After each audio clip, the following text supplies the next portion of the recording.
Por este ciclo han pasado arquitectos renombrados como Tatiana Bilbao, Giancarlo Mazzanti, Carlos Jiménez, Frederico Cooper Llosa, Rafael Moneo y otros muchos. Unas palabras sobre ambos estudios, Barclay and Cruz, fundado en París en 1994, con sede en Lima desde el año 2006. La obra ha sido acreedora de prestigiosas distinciones internacionales, destacando el premio Mies Kronhold de las Américas 2018, el Oscar Niemeyer del año 2016, los premios nacionales Hexágono de Oro 2014 y 2018 y el premio CICA 2013 a la arquitectura latinoamericana. El estudio ha expuesto en la muestra central de la 16ª edición de la Bienal de Arquitectura de Venecia en 2018 y entre sus obras destaca el Lugar de la Memoria, el edificio académico de la Universidad de Piura y el Museo de Sitio de la Cultura Paracas, así como en Francia el Museo Malraux y la residencia estudiantil Frida Kahlo y el conjunto de viviendas mixtas en Nantes. El estudio Sancho Madriejo se funda en 1982 y a lo largo de todos estos años su actividad profesional se complementa con una intensa actividad docente. Juan Carlos es catedrático de proyectos arquitectónicos en la ETSAM y Sol ha sido profesor en la Universidad San Pablo de CEU. Su obra ha sido expuesta en numerosos lugares, en el Petit Palais de París, en las Bienales de Arquitectura, Venecia, Quimpu y Buenos Aires, en el MoMA de Nueva York, en el National Building Museum de Washington, el Museo Nacional de Shanghái, el Palais de Tokio en París, Riva en Londres y en diferentes exposiciones. Pero en fin, aquí lo que se trata es que hablen ustedes y no yo. Les reitero bienvenida a esta casa y muchísimas gracias por estar aquí. Gracias.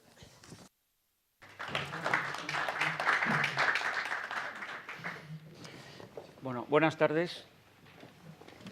En primer lugar, quería agradecer a Casa América por la oportunidad que me habéis dado para presentar a nuestros amigos Sandra y Jean-Pierre. Nos conocemos desde hace más de 15 años y hemos tenido la oportunidad, que por cierto, Casa América se ha apuntado un buen tanto en traer a la pareja ganadora del Mies Kronhold, del Mies de las Américas, de toda América, ¿no? Yo creo que es el premio más importante americano de arquitectura y están aquí presentes. Yo creo que es una oportunidad buenísima. Y para nosotros, para Sol y para mí, presentarlos es un placer. Nos conocemos desde hace más de 15 años, lo he dicho antes, desde la época de París, que ya teníamos relación, y después, ya a partir de 2006, que ya se pasaron a Lima, pues hemos tenido oportunidad de viajar con ellos por todo Perú, hemos visitado todas sus obras a lo largo de estos años, hemos visto crecer en intensidad y en un poco en bagaje profesional, cosa que ha sido un verdadero placer.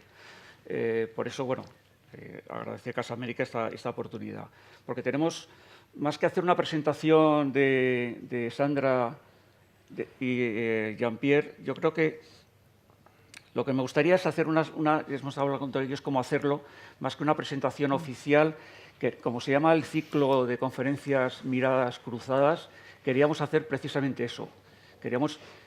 Yo voy a hacer una pequeña presentación de 15 minutos sobre nuestra mirada durante estos 15 años o más de 15 años, las cosas que hemos aprendido con ellos, las cosas que hemos compartido, sobre todo de la arquitectura de Perú, y las cosas que hemos los puntos de contacto, digamos que las miradas cruzadas, llega un momento de convergencia y aunque partimos de situaciones y de culturas diferentes, nosotros tuvimos de maestro, suerte a tener a Eduardo Chillida de maestro, ellos han tenido otros maestros ligados a la cultura más francesa, en la época que vivieron en París, pero esto nos acerca y de alguna manera después ellos han desarrollado temas bastante comunes, que lo hemos hablado en muchísimas ocasiones, de una manera muy particular, con todas las referencias culturales, que son muchísimas, peruanas, ¿no? Que tiene digamos que la arquitectura en Perú, pues sobre todo la arquitectura prehispánica,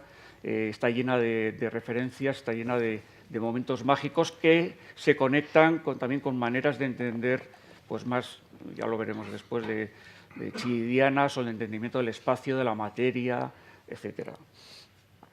Con eso digo, hemos aprendido muchísimas cosas, nos han llevado, nos han paseado por todo Perú y hemos aprendido pues muchísimo, ¿no? O sea, tampoco vamos a contar, sino yo creo que lo más relevante como para nosotros qué sería realmente los puntos de convergencia más importantes. Acompañamiento. Gracias. Por un lado, digamos, los puntos en común tenemos muchísimos. Bueno, hemos hablado de tantas cosas que yo creo que sería como difícil de explicar, pero definir la materia, el espacio, es un entendimiento común desde lo divergente, desde situaciones y lugares concretos, culturas diferentes, pero como lo universal, las ideas básicas que llamamos lo universal, el espacio, la materia, la creación del espacio, se junta con lo particular, con lo local, en su caso con la gran cultura arquitectónica peruana prehispánica, y nosotros desde digamos que nosotros tenemos también una cultura muy francesa, puesto que somos los dos de San Sebastián y ahí lo elegante era aprender francés, digamos que el inglés era un poco más como de segundo orden y tenemos mucha cercanía con la cultura francesa y después tuvimos la suerte de tener a Eduardo Chillida de maestro, que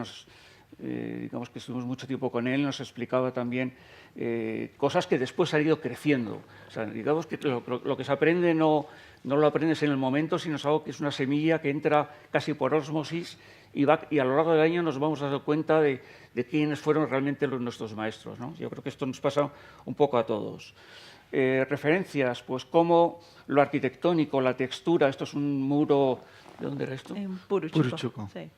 Ahí. Bueno, difícil de pronunciar, pero bueno, ahí está. Que es el mismo sitio que hemos visto antes al principio, que estabas dirigiendo Puruchuco.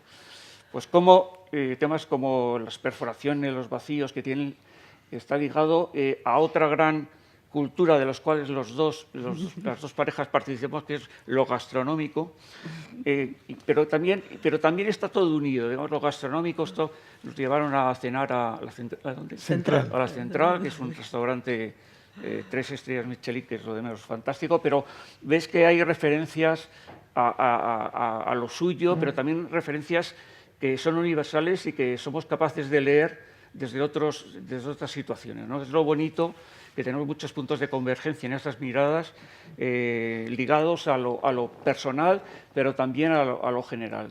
Antes nos preguntabas, yo creo que eras tú, perdón, si nos llevábamos bien o discutíamos mucho, y tú has contestado que nunca habíamos, o si teníamos... Competencia, había competencia, cero. Cero, o sea, al revés. Nosotros hemos aprendido en estos años muchísimo de ellos. Y nosotros también. Y nos lo pasamos muy bien, y si encima va acompañado de una buena gastronomía, pues muchísimo mejor, ¿no? O sea, tampoco voy a explicar, porque ellos lo explican mucho mejor y me da un poco de vergüenza, pero ¿qué es lo que a nosotros en estos tiempos nos ha llamado la atención de Perú? El Perú. Del Perú, sí. Una cosa es el concepto que hay particular de lo vertical y de lo horizontal. Yo creo que nosotros en nuestra cultura más vasca, lo horizontal es importantísimo, el horizonte en Chillida, el peine del viento que todos conocido, pero lo vertical, digamos que está más ligado a la gravedad. Pero en cambio en el Perú es muchísimo más físico, mucho más presente. Y lo vertical, digamos, esto es una franja de casi de 100 millas hacia dentro del mar y 100 millas hacia afuera, y la diferencia de cota que tiene la gran falla del Pacífico con la cordillera pueden ser como de 15.000 metros o 7.000 y pico, 8.000, por ahí, ¿no? O sea, digamos que esa verticalidad que se entiende hacia arriba, y además podemos dar la vuelta a la imagen, es casi simétrica, se puede, el vacío de la falla continental con la falla, digo, con la altura de la cordillera, casi se puede girar, ¿no? Es esa especie de que la horizontal es el elemento casi simétrico, especular, entre lo que emerge y el vacío que se hunde en el mar, digamos que tiene muchísimas lecturas y equivalencias, que está metido en las neuronas, en el consciente arquitectónico peruano, pero que realmente cuando vas allá te das cuenta que es algo diferente, aunque parece obvio lo vertical, ¿no? Pero diferente al entendimiento de lo vertical, pues como la gravedad, que puede ser más decidida, ¿no? O sea, esto yo creo que es importantísimo, el tema de la verticalidad y la horizontalidad, ¿no? O sea, que yo creo que la falla, bueno, hay muchísimos, esta especie, la falla y esos 15.000 metros de 7.000 y 8.000 de la fosa, son esos 15.000 metros. Yo creo que Perú es un país que se lee en sección y que se lee por estratos, por superposición de estratos. Esto lo hemos aprendido de ellos. O sea, realmente esto es en una conferencia o incluso en el restaurante, en la central que fuimos, cada plato, ¿os acordáis? Era un plato por estratos. Sí. O sea, empezaban por región. El menú de las alturas. El menú de las alturas, sí, ¿te acuerdas? Sí. Me dejasteis increíble. Como... Sí. Es un menú que te va dando los platos por los diferentes productos. Que aquí y esos son, claro. Y los diferentes también regiones naturales en el Perú no son regiones extensivas, sino son regiones en altura. O sea, la Chala, la Yunga, la banda quechua, la Suní, la Puna, etcétera, no son provincias como estamos acostumbrados en planta, que aquí están los valencianos, los no sé qué, sino que ellos lo leen en alturas, que se dan civilizaciones diferentes, culturas diferentes, alimentos diferentes, lo que se da, pues el algarrobo, que vamos a ver, la parte uno de los, por el proyecto que han ganado el Mies Crown Hall de las Américas, realmente ese algarrobo que ahí está en un bosque de algarrobos espectacular en el desierto. Cuando vas allá, impone. Digamos que frente a esa verticalidad y después tiene algo que, por ejemplo, esta falla pues también la tiene Chile. Pero en cambio Perú tiene después una horizontalidad post-cordillera que es en la Amazonía, que realmente eso que les da un privilegio de combinación, un antes, un límite y un después, ¿no? No solamente mientras que los chilenos después tienen a los argentinos, en cambio. Sí, es mejor tener que no es lo mismo. la Amazonía que tener a los argentinos enfrente, que encima se llevan el vino. Bueno, tampoco vamos aquí a hablar sobre pues, me lo estás poniendo en bandeja. Pero bueno, esta especie de lectura del país, de las civilizaciones, incluso de lo gastronómico, por estratos, digamos que es algo que a nosotros nos sorprendió y está presente en todo, lo vertical y lo horizontal, con un sentido local de lo horizontal y lo vertical, por ejemplo, es una de las variables que... Esa horizontalidad de lo vertical, estas son unas salinas muy conocidas, ¿cómo son? De Maras. Sí, las salinas en el monte donde lo vertical, esos pequeños estratos, donde se ven también la cultura del estrato, la cultura del horizontal, y estamos en una gran pendiente vertical. Claro. Entonces, toda esa mezcla se va viendo y podemos tener, y seguro que tenéis en la cabeza, los que conocéis, imágenes que hablan de esto, ¿no? Yo creo que esto a nosotros nos supuso un cambio y un entendimiento de lo local, entre comillas, como algo universal también que nosotros podíamos aprender, ¿no? Y ya que no voy a seguir porque yo creo que luego ellos ya hablarán detenidamente, porque todo esto que hemos visto realmente nosotros lo aprendimos de ellos, realmente no es nada propio, sino son temas que han ido surgiendo y luego temas como la huella o la presencia de la ausencia en el museo que tienen para las víctimas de los años convulsos militares y de Sendero Luminoso, digamos que es un museo importantísimo, que lo enseñarán, que entra en relación con este aulario en un bosque de algarrobos en Piura, que es un poco lo que voy a poner como ejemplo. Su método de trabajo, pues aquí podéis ver desde maneras de entendimientos de qué se está excavando, esa adición, esa sustracción, el espacio interior, esa especie de pieza compacta en donde el espacio sirve casi de pegamento entre las piezas, las aulas, el trabajo que existe de investigación previo. Vemos que hay muchos puntos de contacto con nuestra manera de trabajar, por ejemplo, y además de inmediato, pues como conectamos de una manera no verbalizada, pero sí como a nivel de emociones y de encuentros de los proyectos, ¿no? Vemos que este proyecto, que es muy significativo, que es el proyecto... es un resumen, digamos, de muchas de las ideas y muchas de las variables que tanto Sandra como Jean-Pierre han estado trabajando durante muchísimo tiempo. Ya en su etapa en París, pero claro, París está muy bien para ir a visitarlo, pero desde el punto de vista arquitectónico, que nosotros hemos tenido bastante relación por diferentes puntos, una con ellos, de dar conferencias, de estar en juries, de dar máster, de dar clase, está muy bien para visitarlo, pero a nivel arquitectónico es uno de los sitios más duros para trabajar, durísimo. O sea, realmente la competencia es brutal, el sentido de propiedad de cada uno es brutal. Ahí sí que hay una competencia muy agresiva en lo verbal, entre unos y otros. Y yo cuando os veía así estáis como un poco diciendo, no, yo no quiero saber nada de esto, yo creo que Lima os pega mucho más, pero realmente absorbisteis muchos temas, han estado muy ligados a Siriani, o sea, a Ciriani, a Enrique Ciriani, o también llamado Henri Ciriani, depende de dónde esté, pero es un arquitecto peruano que ha desarrollado toda su carrera en París, tanto a nivel de profesor como arquitecto, y todas esas ideas como muy del Corbusier, etcétera, y realmente las han hecho suyas y las han elaborado pues, con estos temas de una manera mucho más brillante y con mucho más capacitiva, ¿no? Por ejemplo, el tema del recorrido. El recorrido, la rampa que veis ahí abajo, este edificio es un estudio parcial en su fachada este, se entra por la fachada este, ¿no?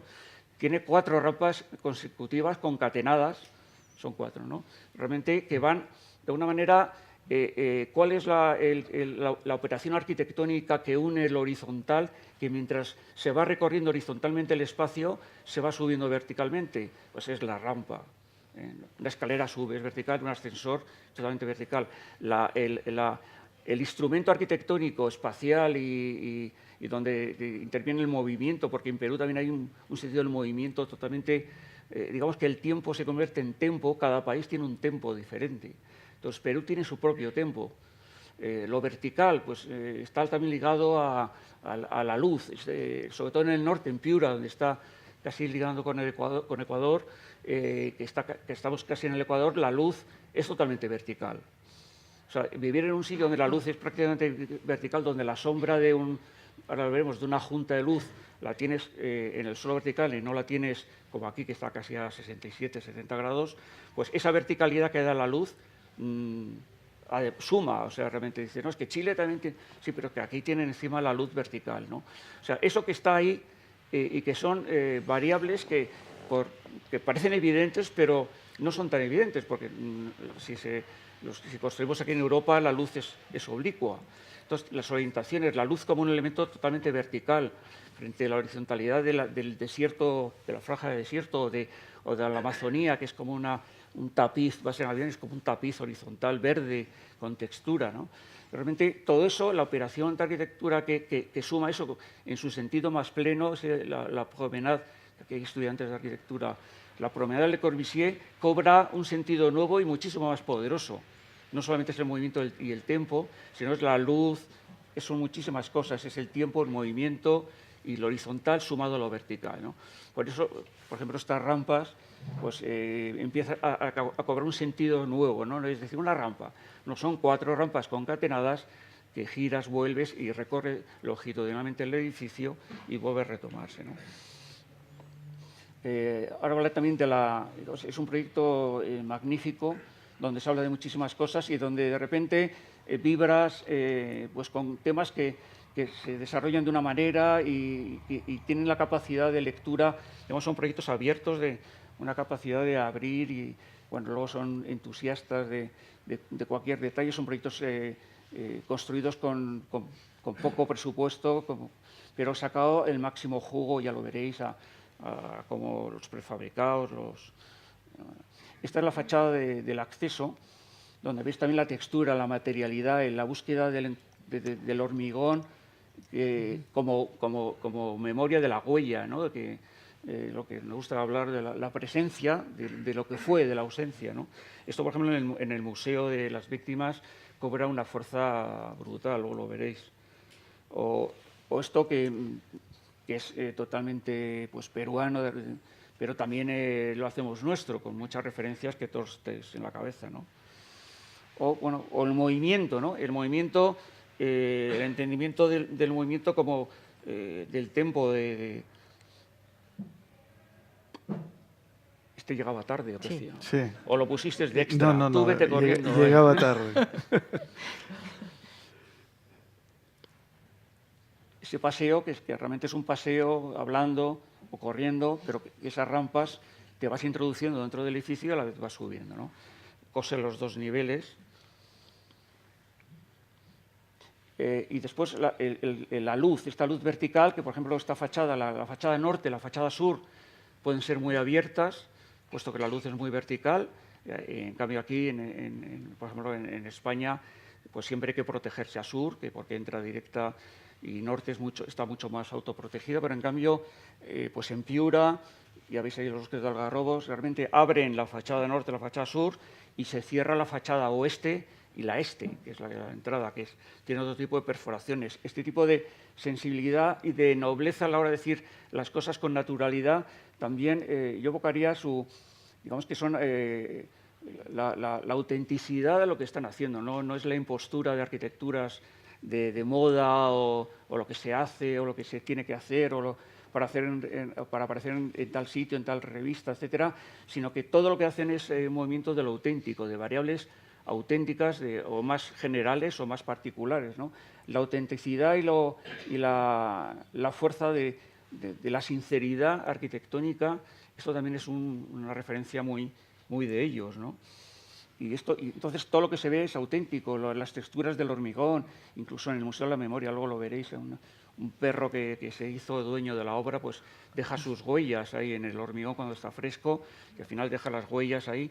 Entonces es la realidad, la huella de lo que fue sucediendo en la obra. Digamos que el hormigón cuenta lo que sucedió, cómo se hormigonó, si pasó un perro, etcétera, ¿no? La luz, esa luz de este-oeste, de norte-sur, que va como matizando, y lo explicarán ellos mejor, ¿no? O, por ejemplo, cómo entra también, es una cosa que, por ejemplo, a Sol le gusta mucho, que siempre le gusta en Colombia, en Brasil, en Perú, cómo le da mucha envidia cómo entra, cómo se pueden generar espacios interiores que son exteriores, esos como abiertos a lo natural, como hace una temperatura prácticamente homogénea, esos jardines entre piezas, al final acaban y se incorporan en estos espacios abiertos que son transiciones, digamos que se amplían muchísimo el ámbito de la transición entre el fuera y el dentro, contiene todo un proyecto, un mundo, es casi como la Alhambra, ¿no? Que es una relación, una consecución de espacios entre lo exterior y el interior. No es una puerta que se abre y se cierra, sino que van generando espacios exteriores, interiores, abiertos, cubiertos, etcétera, y se va un poco concatenando. Yo creo que son los maestros en este tipo de situaciones, ¿no?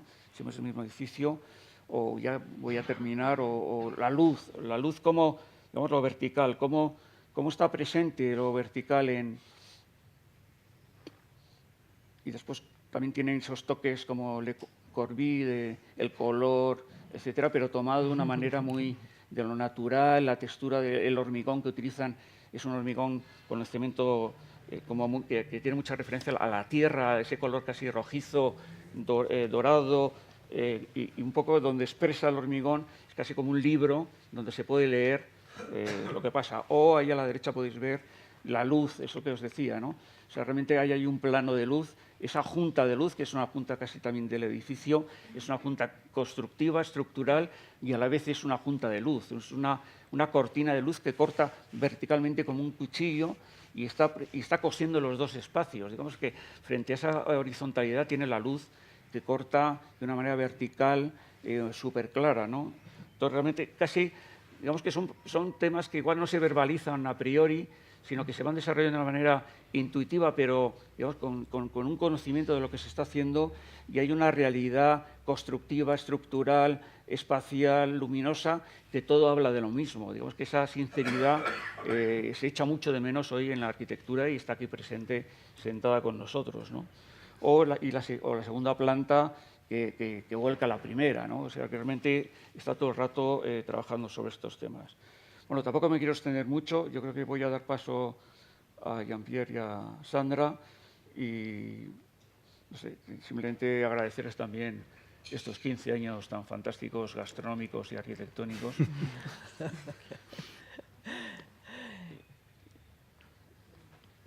Y doy paso a ellos.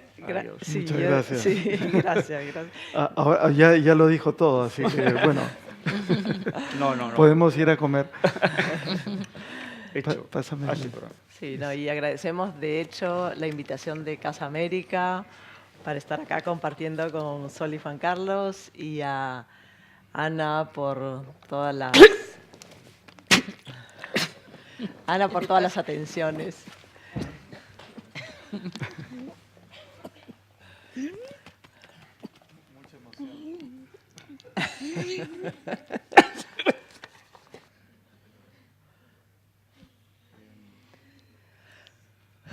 ¿Estás bien?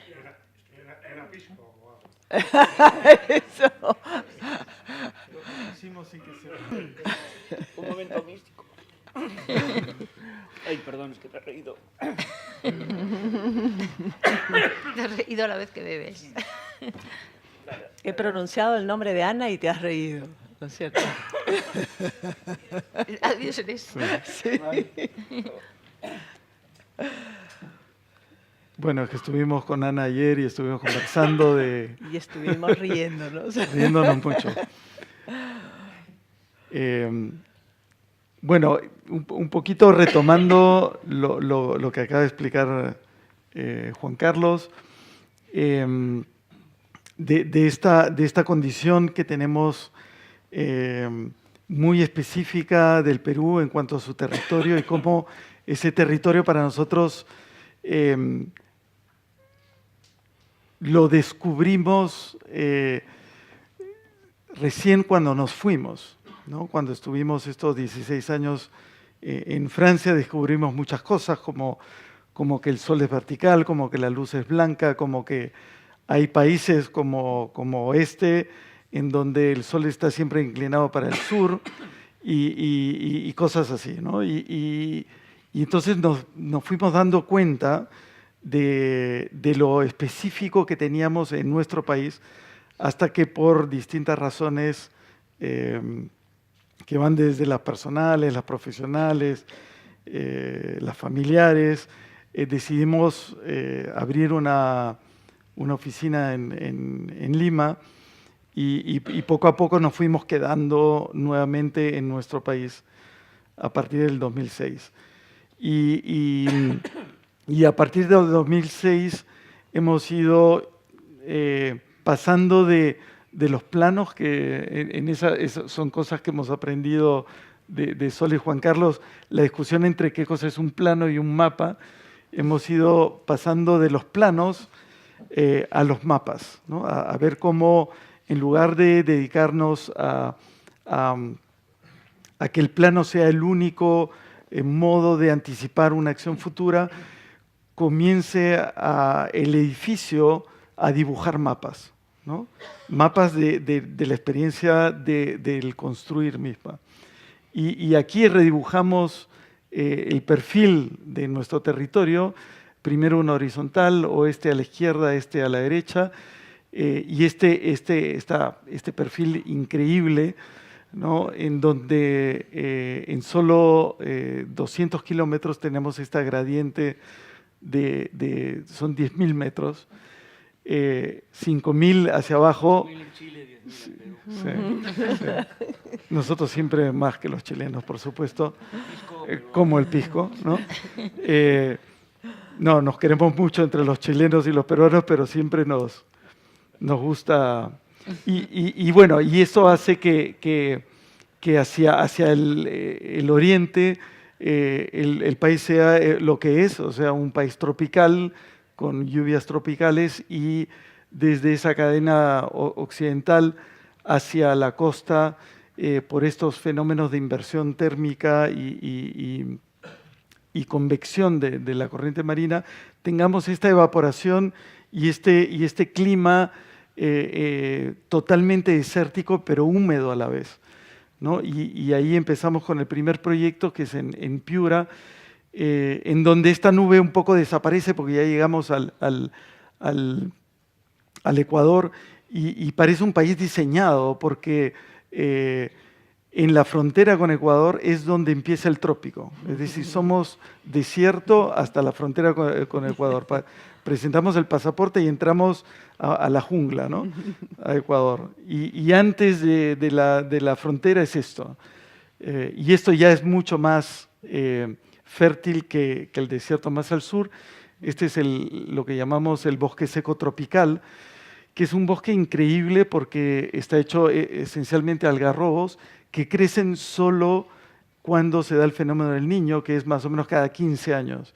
Cada 15 años crecen algarrobos y luego sobreviven los siguientes 15, llegando a la napa freática que queda a 30 metros bajo tierra o conectándose las raíces entre ellos y ayudándose entre ellos. Y es ahí donde tuvimos este encargo. Nosotros estamos haciendo otra cosa, estamos haciendo la biblioteca de esta universidad. Cuando nos dicen, mira, hay este programa del gobierno en donde hemos aceptado 700 nuevos alumnos provenientes de medios rurales y de bajos ingresos y nos falta infraestructura. Así que nos preguntaron, ¿es que ustedes pueden hacer el proyecto y la construcción de este edificio en 18 meses? Y como buenos peruanos dijimos que sí, convencidos de que nunca íbamos a llegar, ¿no? Pero lo increíble es que llegamos, ¿no? Hasta ahora no lo podemos creer, pero fue así. Y es en este campus, que es un campus como de 350 hectáreas, en donde es un pedazo de bosque seco rodeado por la ciudad y la ciudad a su vez rodeada por el bosque seco, nos inspiró mucho desde el momento en que se fundó la universidad, en que un profesor de hidrología, que es además, todo en el Perú somos todos más o menos emparentados, este profesor es el padre ¿cómo se llama? El padre de la esposa de nuestro profesor, el suegro, de nuestro profesor, convenció al rector, la universidad se acaba de fundar, hubo un fenómeno del Niño y él le dijo, mira, la mejor manera de construir este campus no es construyendo edificios, sino sembrando árboles. Y gracias a esa acción que se sembraron algarrobos con estas lluvias durante 6 meses, tenemos un campus así. Y entonces el paso siguiente era, bueno, ¿qué hacemos con este bosque seco? ¿Cómo construimos un edificio ahí? Y por supuesto siempre que uno quiere volver a los orígenes, ver cómo este programa tan anodino como es un aulario, porque no pertenece a ninguna facultad, no sabemos quiénes específicamente van a ir ahí. Siempre tenemos a los maestros que nos dan buenos consejos, ¿no? Como en este caso Luis Kahn, que dice que la escuela empezó con un hombre bajo un árbol, quien no sabía que era un maestro y que se puso a discutir de lo que había comprendido con algunos otros quienes no sabían que eran estudiantes.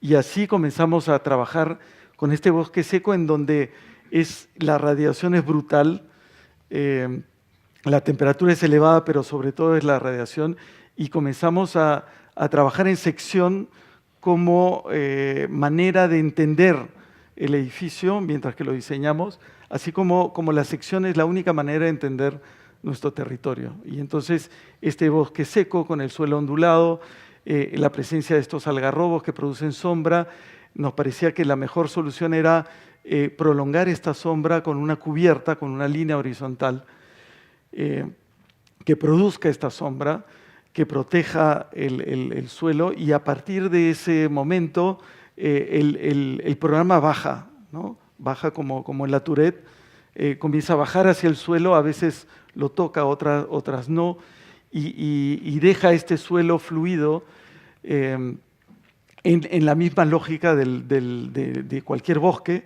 en donde el bosque es más importante que el árbol mismo, ¿no? Aquí el espacio intermedio se vuelve más importante que el programa alojado en los edificios. Y justamente para nosotros este espacio intermedio era esencial, digamos, en el momento en que esta población, digamos, de alguna manera desfavorecida, con mucha suerte de poder, digamos, ir a una universidad privada de alta calidad, se encontraba con esta otra gente, otros estudiantes de medios urbanos, de clase media o alta, y nos parecía que el único modo de tratar de integrar estas dos poblaciones era en espacios no jerárquicos, es decir, imposible que se integren en un espacio de competencia como son las aulas, sino en un espacio donde se come, se conversa, se chatea, ¿no? se descansa, etc. Y esto nos ayudó a pasar del tipo usual para un aulario, que es un edificio de pabellón, a un paisaje, ¿no? Y un poco a la manera de Herzberger, que decía que los paisajes del aprendizaje, este es un paisaje del aprendizaje, con la diferencia de que los espacios intermedios aquí son baratísimos. No hay que calentarlos, no hay que enfriarlos, no hay que aislarlos, no hay que impermeabilizarlos, etc. Y esto generó este edificio que está compuesto de 11 elementos. Son 5 tipos de edificio, 11 elementos, que además nos permiten respetar la reglamentación antisísmica que exige edificios regulares. Todo edificio educativo tiene que soportar sin daños un terremoto de más de 9 grados. Entonces, esta estrategia nos permitía generar edificios regulares, pero espacios totalmente irregulares. Y prolongando el bosque seco, también lo que estamos haciendo es generando como una ciudadela, ¿no? Y como estas ciudadelas medievales, donde igual el espacio urbano es mucho más importante que el edificio singular. Y la otra consideración que viene con este clima, que una vez que tratamos la radiación, porque estamos con el sol vertical, nos permite crear situaciones de confort y creando estos espacios que son definidos por la estructura. Entonces, para nosotros lo permanente es el espacio, y el espacio es permanente desde el momento que está definido por la estructura. Esta es la estructura, esta es la obra y este es el edificio terminado. Entonces, prácticamente no hay, nosotros trabajamos sin capas, sin aislantes, sin todo lo que es la estructura. Cuando se acaba la estructura es el edificio terminado, ¿no? Y este edificio, que es el que Juan Carlos estaba explicando, que es el edificio de entrada, que es el umbral que nos permite también modular las pupilas, modular el ojo, para pasar de una radiación y una brillantez terrible a este espacio de luz más tamizada. Celosías, en un acto, digamos, están, siempre que vemos estas celosías, están orientadas ya sea al este o al oeste, y en un inicio pensábamos hacerlas mucho más tecnológicas. Incluso una compañía española nos iba a hacer unas de fibra de carbono, y por supuesto cuando las cosas vienen de afuera cuestan 50 veces más del presupuesto. Así que decidimos, como siempre, trabajar con lo disponible, la tecnología disponible. Las prefabricamos y claro, el prefabricado en el Perú se parece más a esto que a otra cosa, ¿no? La planta de fabricación. Sí, esta es la planta de prefabricación a la peruana. Y claro, por supuesto, cuando, digamos, las tolerancias son otras, pero nos gusta trabajar con la tolerancia, ¿no? y cómo la tolerancia puede también generar otras estrategias arquitectónicas. Y cuando nos invitaron a explicar este edificio en la Bienal de Venecia el año pasado, con este tema de free space, de espacio libre, de espacio generoso, en donde las cualidades de la luz, de la brisa que atraviesa el edificio, de la espacialidad y de la generosidad, pensamos que eso era imposible transmitir con algo mediado, es decir, con maquetas, con planos. Tampoco podíamos llevar un elemento de estos de concreto, y nuevamente en las conversaciones que habíamos tenido con Sol y Juan Carlos hablábamos de la presencia y la ausencia y de cómo el encofrado es de alguna manera marca nosotros le llamamos concreto, en el hormigón, una presencia de algo que está ausente, y decidimos llevar estos encofrados a Venecia como un acto de algo de presencia en Venecia, de algo que está ausente en Piura, pero que lo cualifica y permitió construirlo. Y hablando de tolerancia, por supuesto, estas tolerancias eran del orden del centímetro y no del milímetro, y entonces simplemente cuando no entraban los paneles dejábamos un hueco, ¿no?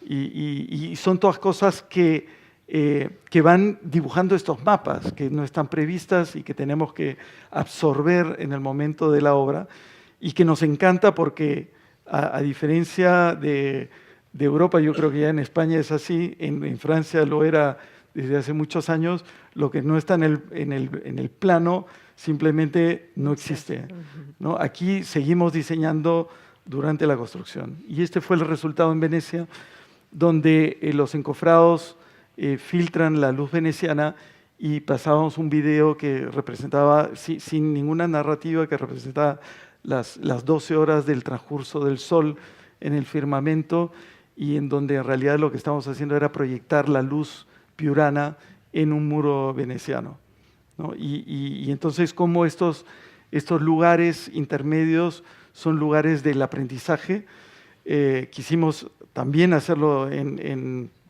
Venecia, y esta fue ante una charla que dimos ante alumnos italianos sobre el edificio, en donde bajo un árbol nuevamente explicábamos el edificio tal como lo habíamos hecho en Piura algunos meses antes, ¿no? Y estos espacios, que son los espacios intermedios, encontramos bancas. Este es el mismo espacio en otras condiciones, que sirve para descansar, para chatear. En la obra también servían ya, ¿no?, para que los obreros descansen, y eran buenísimos porque encontraban siempre los mejores sitios. Y claro, y este es el edificio ya terminado, y es un resumen de esas 12 horas en 3 minutos.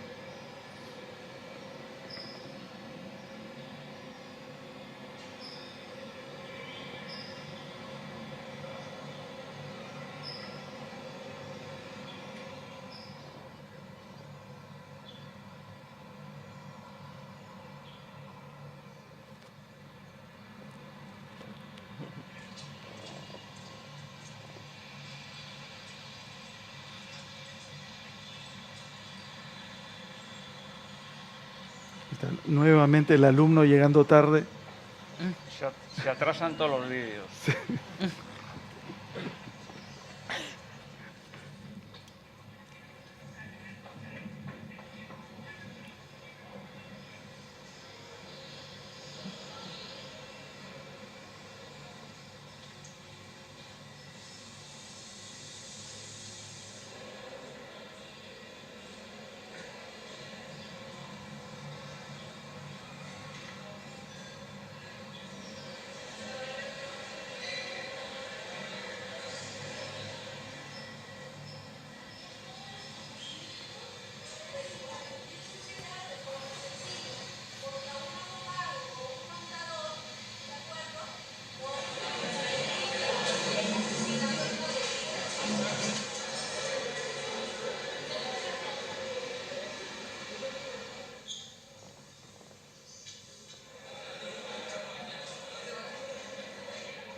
Y ahora nos vamos hacia el sur de Lima, a otro desierto, esta vez mucho más árido que el del norte, donde tenemos estas colinas ocre y rojizos maravillosas, y en donde nos toca trabajar en una reserva natural en Paracas, haciendo el Museo de Sitio Paracas. Este museo existía, pero en el 2007 hay un terremoto, fuerte terremoto, y el museo que existía se destruye, y la Agencia Española para la Cooperación, administrando unos fondos de la Comunidad Europea, organiza un concurso para su reconstrucción, o sea, para un nuevo museo de sitio.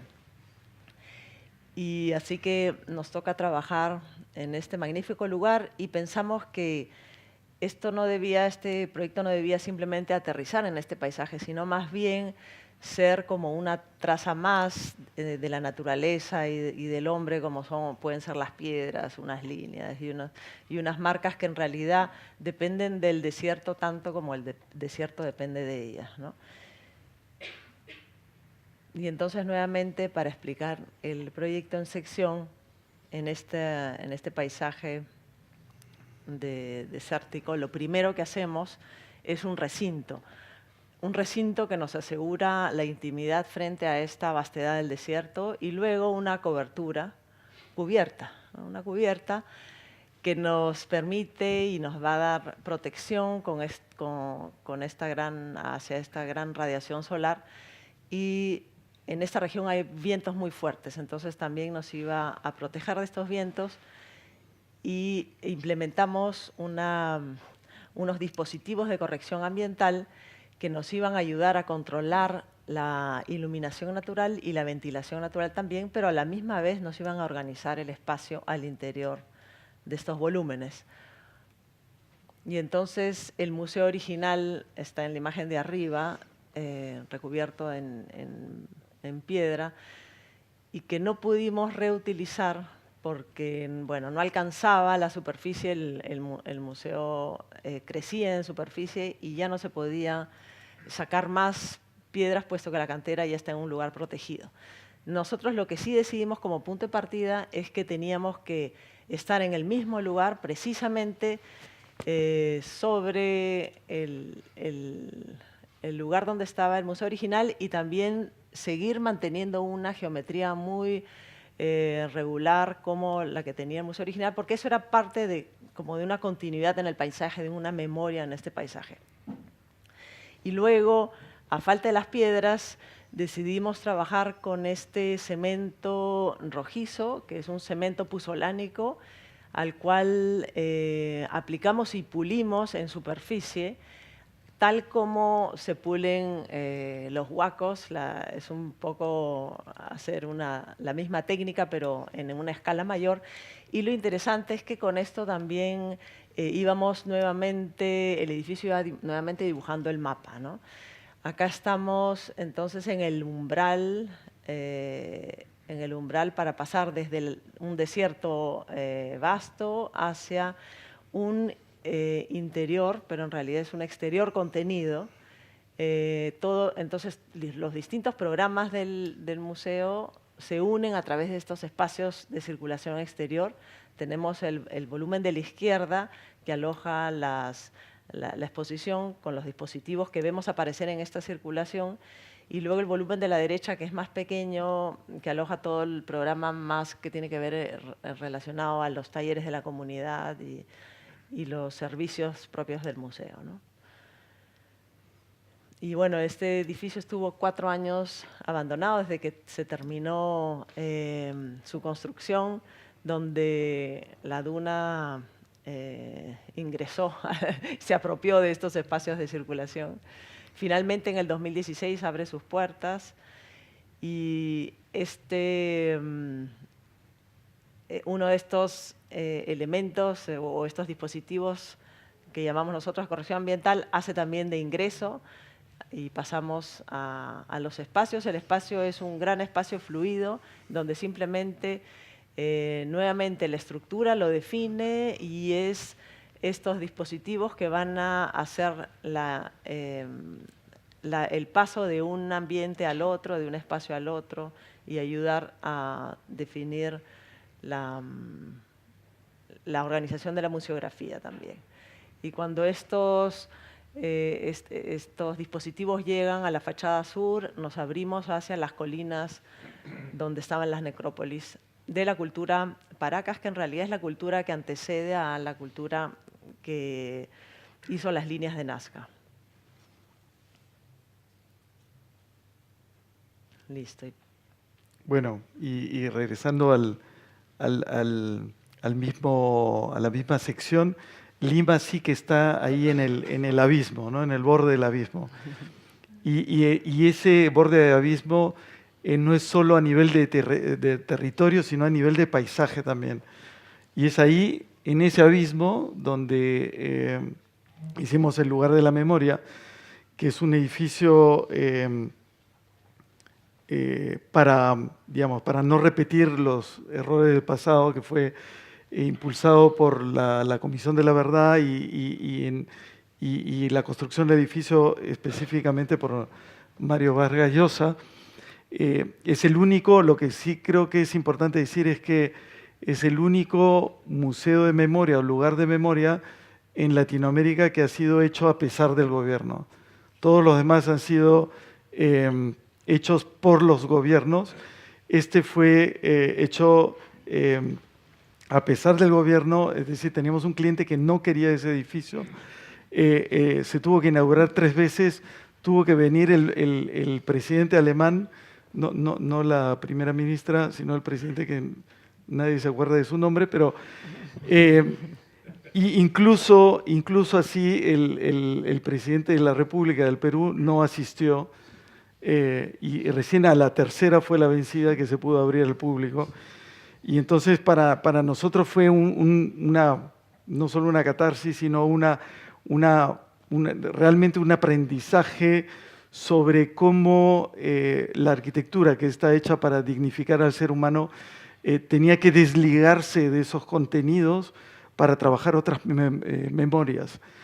Y la primera memoria, por supuesto, era la memoria del lugar.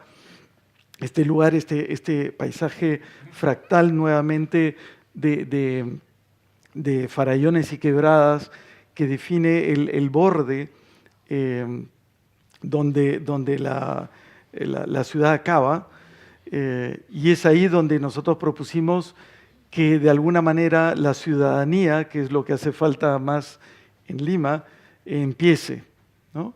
Y lo que está marcado en amarillo, que fue lo que se destruyó para construir esta ruta que conectaba a Lima con las playas, que era un gran relleno, era un depósito de camiones de basura.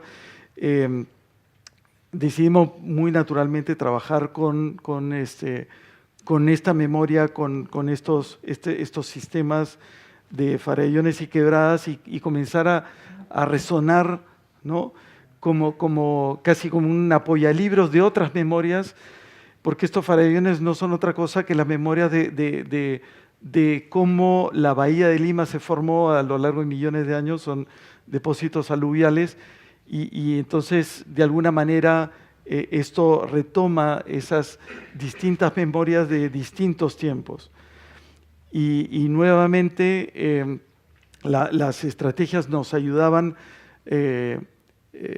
a entrar en otras estrategias que, por ejemplo, la económica, en donde si nosotros nos pegábamos al farallón y concentrábamos el proyecto en un edificio compacto, teníamos pilotes menos profundos y menor cantidad de pilotes. Nosotros teníamos que hacer un edificio de 5.000 metros cuadrados con 4 millones de euros, de los cuales no había ni un centavo puesto por el gobierno peruano.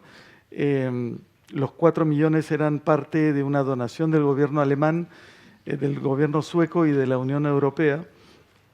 Y entrando en esta lógica económica de tener que entrar dentro de los 4 millones de euros, también entramos en resonancia con otras lógicas, como por ejemplo la ambiental, cerrándonos hacia el poniente, pero también hacia el ruido de la carretera, abriéndonos hacia el Farallón, y el Farallón nos protege del sol del este, y lidiando con otros problemas también, que era que este terreno, que no lo quería nadie, en realidad es un terreno magnífico, pero que nadie lo quería, porque no estaba conectado con la ciudad, se volvía un problema a la hora de tratar de hacer un espacio público, un lugar de memoria para todos los peruanos, y el cual es inaccesible.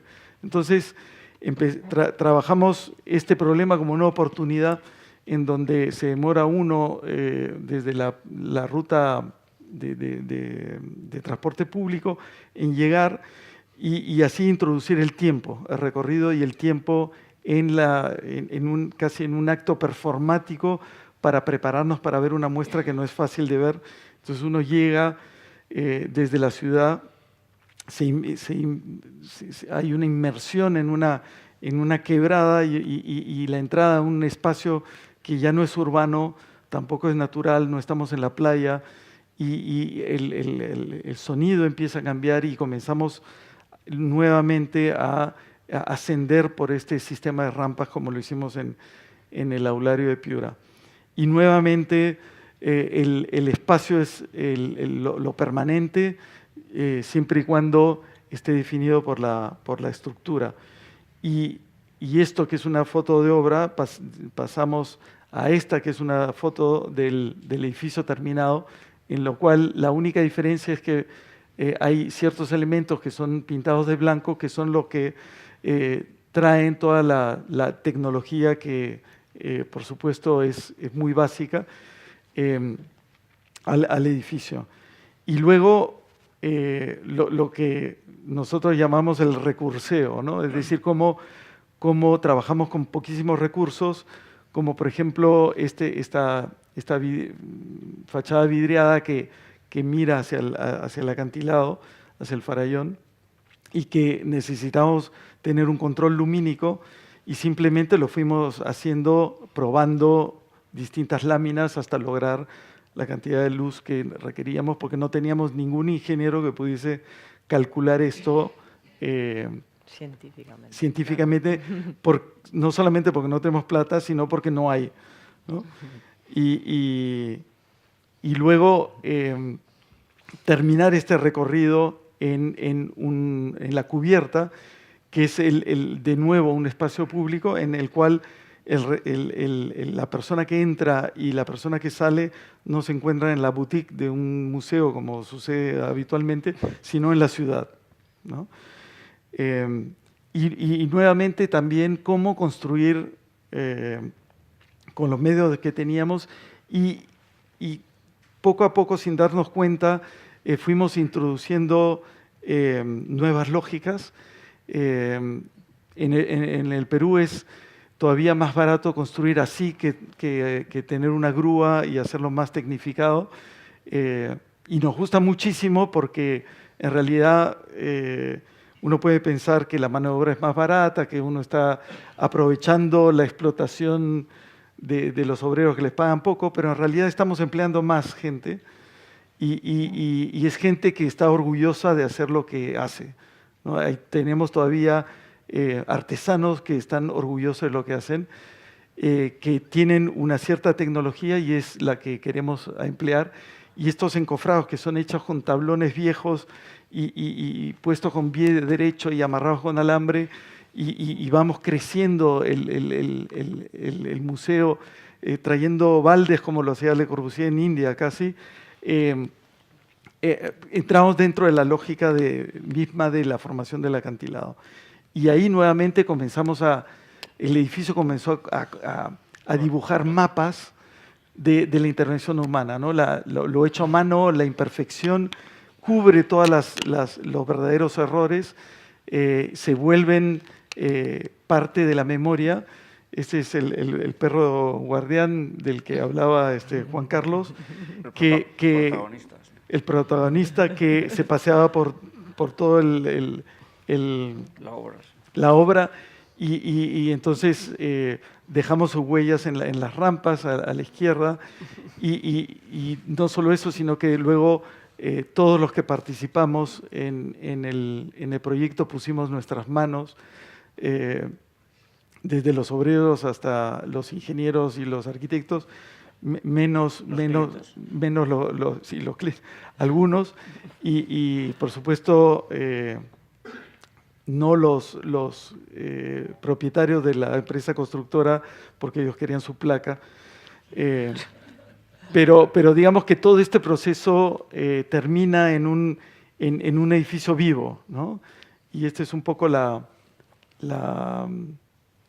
si es que funciona. No funciona, a ver. Nada. A ver si funciona. Nada. A ver, de nuevo. Si no, no importa. Es un video. Ahí está.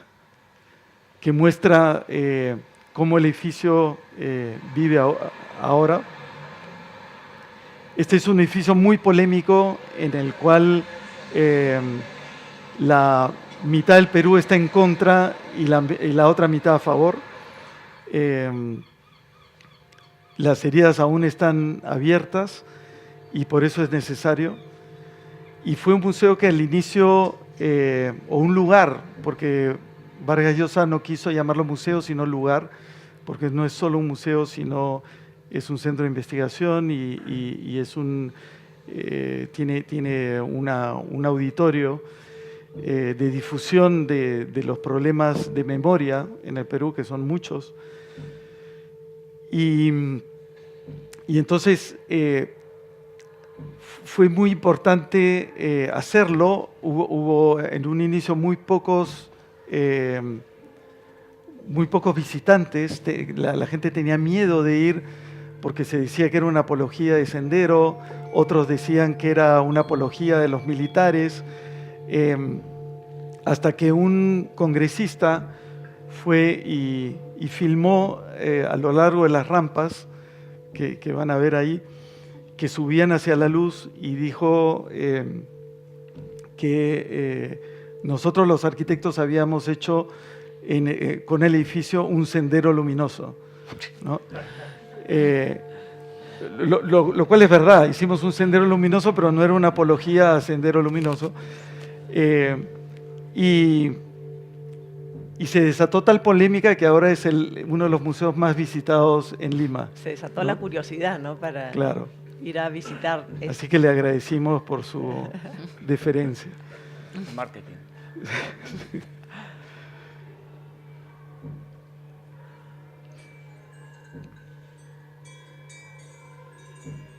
Y es una muestra que no diseñamos nosotros, pero que pudimos conversar con el arquitecto. Ahí está nuestro presidente, que ya lo buscaron, ya lo encontraron y ahora está en prisión.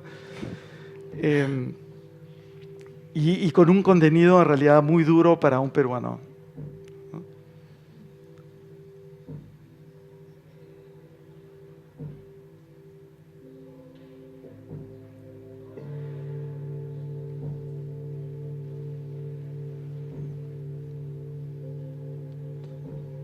En estos años de violencia, un poco para ponerlos en contexto, el 90 o 85%, creo 85% de las víctimas eran quechohablantes, o sea, ni siquiera hablaban castellano. Entonces, estos tremendos momentos de violencia siempre son los más desprotegidos, que son las víctimas, ¿no?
Y ahora nos vamos a un territorio muy parecido al de Lima, solamente que no hay la ciudad, y entonces podemos ver cómo los Andes realmente llegan al Océano Pacífico. Es un grupo de casas que nos tocó hacer en la costa peruana, a 100 kilómetros al sur de Lima, en donde buscamos finalmente los saberes de nuestros predecesores para ocupar y habitar el desierto. Estrategias como la plataforma y el recinto son dos de las estrategias que usamos nuevamente en estas casas. O sea que la primera acción es crear esta plataforma y el recinto para poder tener la intimidad.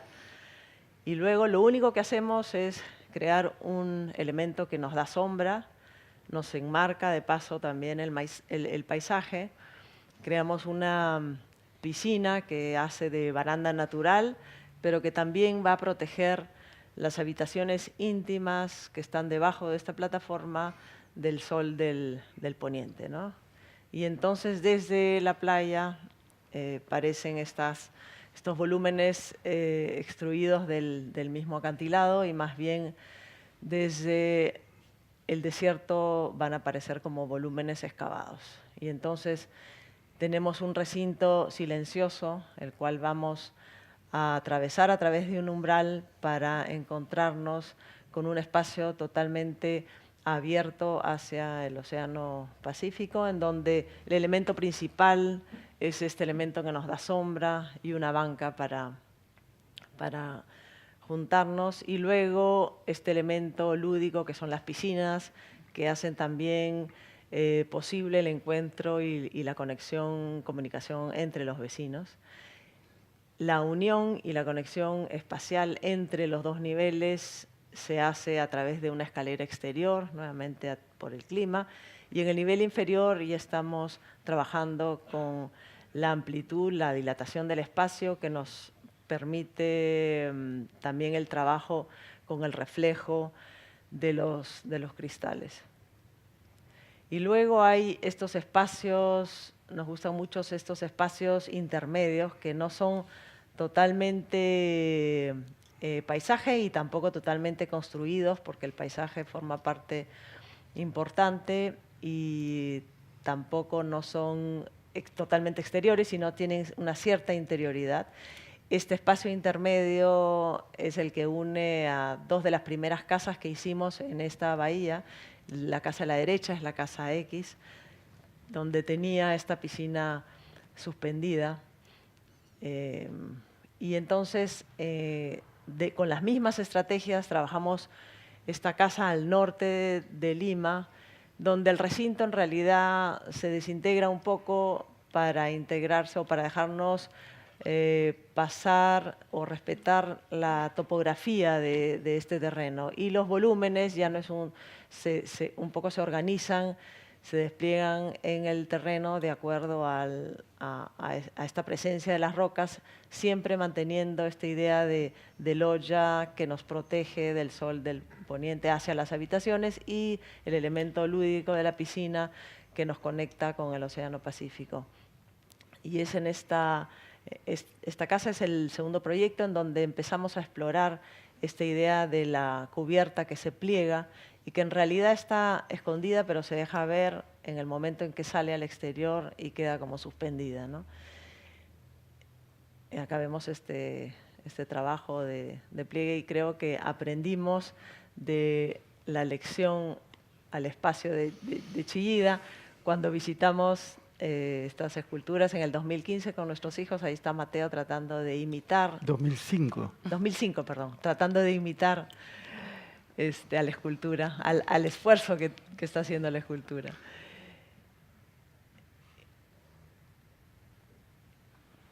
Y claro, esta es una hoja del álbum familiar que hicimos o que hemos hecho durante años, y esto es del año 2005, justamente, en donde comenzamos no solo a dibujarlas, sino a comenzar a tener esta resonancia que sentíamos con Chillida y que posteriormente en las conversaciones con Sol y con Juan Carlos encontramos que, claro, que hay una correspondencia increíble con la sensibilidad de la arquitectura inca, ¿no? De la arquitectura que está hecha con el mismo material, con la piedra, que es un material con el cual nosotros no hemos trabajado casi, pero sí con esta voluntad de excavar el espacio, de hacer una sustracción más que una adición, y que podemos ver aquí, por ejemplo, con el lugar de la memoria. Y esto estas conversaciones que hemos tenido en el tiempo con Sol y Juan Carlos también nos han hecho ver de otro modo nuestra propia arquitectura pasada, en el que en realidad todo está en la junta, ¿no? No es solo la masa. Esto tiene casi 4,5 metros de alto. No es el peso lo que a nosotros nos parece interesante, sino es el momento en que dos piedras se juntan.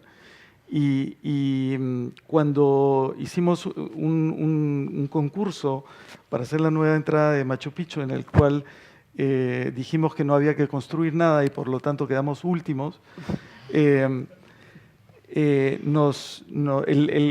arqueólogo en jefe de Machu Picchu nos muestra en el Templo de las Tres Ventanas, nos muestra un descubrimiento que habían hecho ellos, que como por supuesto los arqueólogos hicieron mal la restauración, estas piedras se abrieron con un falso asentamiento, y descubrieron que la junta, no se ve ahí en la foto, pero las piedras han sido talladas en doble curvatura. Es decir, tienen doble curvatura, y por eso encajan, estas piedras monumentales encajan tan perfectamente. Y entonces, viendo... espérate, vamos a ver si funciona o no. Sí. Y entonces, cuando conversábamos de los pliegues externos con Sol y Juan Carlos, nosotros, más que los pliegues, estábamos viendo esa junta de dos elementos que no existen, ¿no? Y que nos parecía súper interesante, y que son para nosotros cosas que a uno les da ganas de hacer arquitectura, a pesar de que nosotros no haríamos esto porque simplemente no sabemos hacerlo. Y además de no saber, no tenemos los ingenieros para hacerlo, ¿no? Pero bueno, y entonces ayer pudimos por fin conocerlo en vivo, el edificio. En Segovia, con un frío de Sí. miércoles. Sí, sí. Claro que habíamos leído 18 grados y llegamos ahí y habían 5. Pero bueno, y lo que sí había era esta luz magnífica. Y lo que nos interesa es esta oquedad, que también es un tema de la modernidad, que es lo cóncavo y lo convexo, ¿no? Y cómo lo convexo adquiere una presencia increíble, ¿no? Y nos gusta ver esta concavidad y esta convexidad también en las piedras, ¿no? En las piedras incas. Solo que esto está está oculto, ¿no? Y es esta junta milimétrica, ¿no? que aquí la vemos hecha edificio. Otro de los... claro, estaba pensando en otro de los temas comunes, son estos que hemos encontrado visitando esta obra, son estos espacios generosos, ¿no? Estos espacios, si vas a la diapositiva anterior, estos espacios que nadie te pide, que no están en el programa, pero que uno finalmente como arquitecto los propone y es donde se entiende el proyecto, y a la hora de recorrer, por ejemplo, de bajar por esa escalera, uno siente ahí una sensación ya de todo el cuerpo de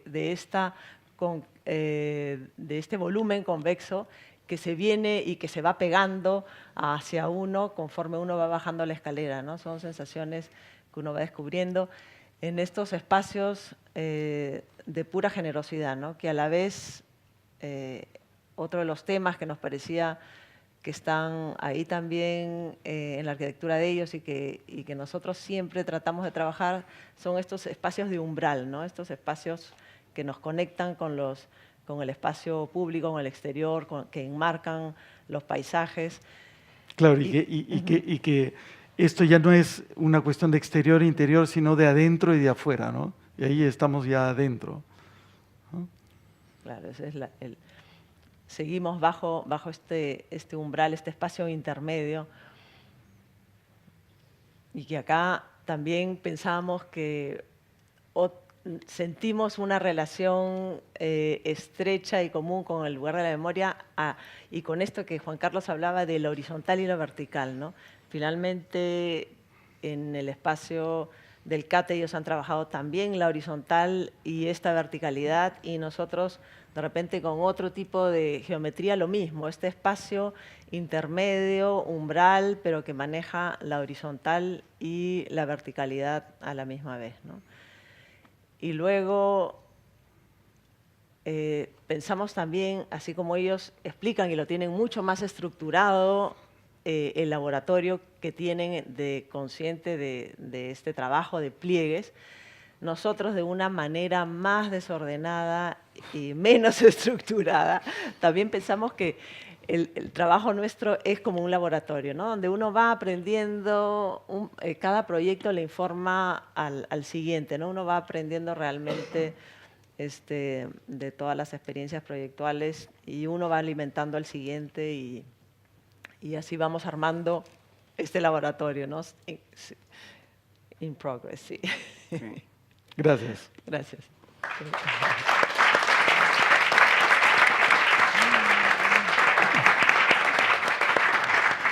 Bueno, ya hemos conversado, ¿no? Sí. O hay que conversar más. Bueno, no sé, yo si queréis digo algo como remate.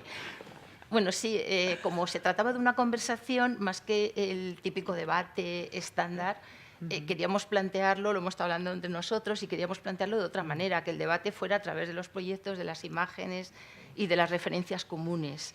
Esos trazos de su obra que Juan Carlos ha dado al principio, que a nosotros nos han llamado la atención, con los que hemos conectado, que hemos podido descubrir cuando hemos visitado los edificios, y que ellos también han incorporado con alguna parte de nuestra obra en su propia conferencia.